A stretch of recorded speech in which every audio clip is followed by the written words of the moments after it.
नमस्कार शेतकरी मित्रांनो, आपल्याला 55 क्विंटल मकाचं उत्पादन काढायचंय, पण त्याबरोबर त्याचा खर्च वाढायला नको. तो खर्च कसा कमी करायचा त्याच्या काही टिप्स मी तुम्हाला देणार आहे आणि ते आपण पुढच्या व्हिडिओ देऊया. पण आता माझ्या शेतातलं हे गवत वाढलेलं आहे, ते गवत काढण्याकरता अगोदर काय करावं लागेल त्याचा विचार करूया आपण. हे गवत काढताना गवत मोठं झालं, तुम्ही म्हणणार हे गवत मोठं झालं, पाऊस पडलेला आमच्याकडे कमी पडला, त्यामुळे ह्या स्पेस मधलं गवत उतरलं नाही, या स्पेस मध्ये गवत उतरलं. ती वाट बघत होतो जेणेकरून एकाच वेळेस दोघांचं मला गवत निर्मूलन करता येईल, पण तसं काही घडलं नाही. आणि जर तुमचं मुख्य पिकाशी गवत स्पर्धा करत नसेल, त्याचं अन्नद्रव्य खात नसेल, तर 2 दिवस फवारणी लेट झाल्यानंतर काही एक फरक पडत नाही. आणि फवारणी करत असताना आपण काय करतो, दुकानदारांना दिलेल्या प्रमाणापेक्षा जास्त प्रमाण घेतो आणि फवारणी करतो. का फवारणी करतो आपण? की गवत चांगलं मेलं पाहिजे. मजुरांची टंचाई हा सगळ्यात मोठी समस्या आहे, त्याच्याकरता आपण एक्स्ट्रा प्रमाण घेतो, पण ते जमिनीसाठी हानिकारक आहे.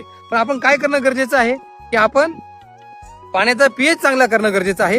जेणेकरून तुम्ही लिंबू टाकता, लिंबू आपण अंदाजपंचे टाकतो. अंदाजपंचे टाकल्यानंतर होतंय काय माहितीये का मित्रांनो, अंदाजपंचे लिंबू टाकल्यानंतर पाण्याचा पीएच खूप खाली जातो आणि तो पीएच खाली गेल्यानंतर औषधाचे चांगले परिणाम मिळत नाही. त्याच्यामुळे तुम्ही पीएच मीटर वापरून पीएच टाकू शकता किंवा इतर कंपनीने दिलेलं औषध तुम्ही पाण्याचा पीएच कमी करणे, जेणेकरून चांगले तणनाशकचे परिणाम मिळतील आणि तुमचं पीक तणमुक्त राहील. तणमुक्त पीक राहिल्यानंतर तुमचं मकाचं उत्पन्न चांगलं येणार आहे, ही त्यात एक महत्वाची बाब आहे.